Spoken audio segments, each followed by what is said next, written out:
నేను దేవుడి సహాయంతో దేవుడితో ముందుకు వెళ్ళాలి, నేను దేవుడితో నేను ఉండాలి అన్న ఆలోచన సౌలుకు ఉండాలి కదా. ఈ విషయాన్ని మనం మర్చిపోతున్నాం. తన బిడ్డలైన ఇశ్రాయేలు ప్రజల మీద నిన్ను శ్వాసంగా దేవుడు నిన్ను నియమించాడు సౌలని సమూయేలు చేత తైలపు బుడ్డితో దేవుడు అభిషేకించాడు. కానీ సౌలు చాలాసార్లు దేవుడి మాట వినకుండా దేవుడు ఏదైతే ఆశీర్వాదాన్ని ఆశించారో సౌలు జీవితంలో ఆ ఆశీర్వాదాన్ని పొందుకోకుండానే ఈ లోకం నుంచి విడిచిపెట్టిపోయారు కదా. మనము కూడా చాలాసార్లు ఈ విషయాన్ని మర్చిపోతాం.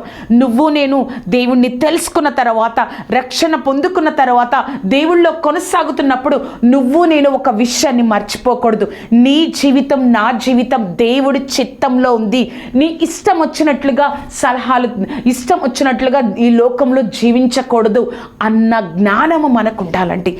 అన్న దైవిక జ్ఞానం మన జీవితాల్లో ఉండాలి.